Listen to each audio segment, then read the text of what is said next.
नमस्ते बच्चों, आज की क्लास में हम कक्षा छठी की 9वीं कविता सीखने वाले हैं जिसका नाम है वह देश कौन सा है। इस कविता के कवि हैं राम नरेश त्रिपाठी। उनका जन्म 4 मार्च 1889 में हुआ। मृत्यु 16 जनवरी 1962 में हुई। उनकी रचनाएं मिलन, स्वप्न, पथिक, मानसी आदि कृतियों के अतिरिक्त आपने बालोपयोगी साहित्य भी लिखा है। परिचय: आप राष्ट्रीय सांस्कृतिक काव्यधारा के प्रमुख कवि हैं। प्रस्तुत कविता में भारत की महिमा एवं उसकी सुंदरता को बताया गया है। बच्चों, कविता का भावार्थ बताने से पहले मैं कविता का गायन करूंगी, वह आपको ध्यानपूर्वक सुनना है। मनमोहिनी प्रकृति की जो गोद में बसा है, सुख स्वर्ग सा जहाँ है, वह देश कौन सा है, वह देश कौन सा है, जिसके चरण निरंतर रत्नेश धो रहा है, जिसका मुकुट हिमालय, वह देश कौन सा है, वह देश कौन सा है। नदियाँ जहाँ सुधा की धारा बहा रही है, सींचा हुआ सलोना, वह देश कौन सा है, वह देश कौन सा है, जिसके बड़े रसीले फलकंद नाज मेवे सब अंग में सजे हैं, वह देश कौन सा है, वह देश कौन सा है, जिसमें सुगंध वाले सुंदर प्रसून प्यारे दिन रात हंस रहे हैं, वह देश कौन सा है, वह देश कौन सा है। मैदान गिरी वनों में हरियालियाँ लहरती, आनंदमय जहाँ है, वह देश कौन सा है, वह देश कौन सा है, जिसके अनंत धन से धरती भरी पड़ी है, संसार का शिरोमणि, वह देश कौन सा है, वह देश कौन सा है।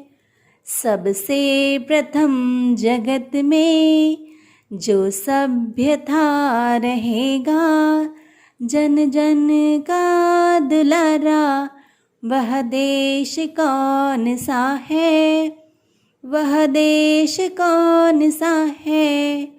नवक्रांति के पुजारी, सेवक सपूत जिसके, भारत सिवाय दूजा, वह देश कौन सा है, वह देश कौन सा है।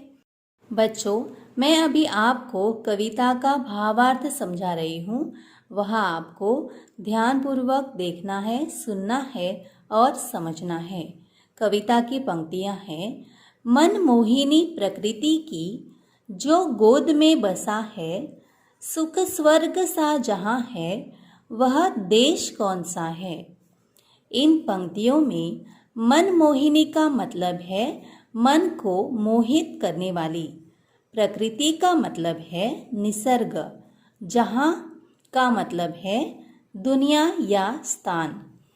इन पंक्तियों में कवि राम नरेश त्रिपाठी जी कहना चाहते हैं कि भारत मनमोहिनी प्रकृति अर्थात मन को मोहित करने वाली निसर्ग की गोद में बसा हुआ है, जहाँ अर्थात जिस स्थान पर स्वर्ग के जैसा सुख है, वह देश कौन सा है? जिसके चरण निरंतर रत्नेश धो रहा है, जिसका मुकुट हिमालय, वह देश कौन सा है? इन पंक्तियों में चरण का अर्थ है पैर। निरंतर मतलब सदैव। रत्नेश का अर्थ है सागर। मुकुट का अर्थ है ताज। हिमालय यानी हिमालय पर्वत। इन पंक्तियों में कवि कहना चाहते हैं कि समुद्र जिसके चरण निरंतर धो रहा है और हिमालय जिसके मुकुट के समान है, वह देश कौन सा है? नदियाँ जहाँ सुधा की धारा बहा रही है, सींचा हुआ सलोना, वह देश कौन सा है? इन पंक्तियों में नदी का समानार्थी शब्द है सरिता। सुधा का मतलब है अमृत। धारा यानी प्रवाह। सींचा का अर्थ है सींचना, छींटे मारना या पानी देना। सलोना का मतलब है सुंदर। इन पंक्तियों का अर्थ है इस देश में बहने वाली नदियाँ अमृत रूपी जल बहा रही है। धरती को जल से सींचकर हरा भरा और सुंदर बनाती है, वह देश कौन सा है? जिसके बड़े रसीले फलकंद नाज मेवे सब अंग में सजे हैं, वह देश कौन सा है? इन पंक्तियों में बड़े का विलोम शब्द है छोटे। रसीले का मतलब है रसपूर्ण। कंद का अर्थ है पौधे का वह हिस्सा जो जमीन पर या जमीन के अंदर फैला होता है और खाने के काम आता है। नाज यानी अनाज। मेवे का मतलब है सूखे फल। अंग यानी हिस्सा। इन पंक्तियों में कवि कहते हैं कि जहाँ जगह जगह रसीले फल, सभी प्रकार के अनाज, सब्जियाँ तथा मेवे उत्पन्न होते हैं, वह देश कौन सा है? जिसमें सुगंध वाले सुंदर प्रसून प्यारे दिन रात हंस रहे हैं, वह देश कौन सा है? सुगंध का अर्थ है महक या खुशबू। सुगंध का विलोम शब्द है दुर्गंध। सुंदर का मतलब है आकर्षक। प्रसून यानी फूल। दिन का समानार्थी शब्द है दिवस। रात का मतलब है निशा या रजनी। इन पंक्तियों में कवि कहना चाहते हैं कि जहाँ विविध प्रकार के फूल खिलकर दिन रात अपनी सुगंध बिखेर रहे हैं, वह देश कौन सा है? मैदान गिरी वनों में हरियालियाँ लहरती आनंदमय जहाँ है, वह देश कौन सा है? इन पंक्तियों में मैदान का अर्थ है भूमि या खेत। गिरी यानी पर्वत। वन का अर्थ है जंगल। आनंदमय यानी आनंद से परिपूर्ण। इन पंक्तियों में कवि कहते हैं कि मैदान हो या पर्वतीय प्रदेश, वनों में हरियाली लहराती है। जहाँ हर जगह आनंद ही आनंद है, वह देश कौन सा है? जिसके अनंत धन से धरती भरी पड़ी है, संसार का शिरोमणि, वह देश कौन सा है? इन पंक्तियों में अनंत का मतलब है जिसका कभी अंत न हो। धन यानी संपत्ति। धरती यानी जमीन। संसार का अर्थ है विश्व। शिरोमणि का अर्थ है सर्वश्रेष्ठ। इन पंक्तियों का अर्थ है यहाँ की धरती धन धान्य अनंत खनिजों से भरी पड़ी है। जो देश संसार का सर्वश्रेष्ठ देश है, वह देश कौन सा है?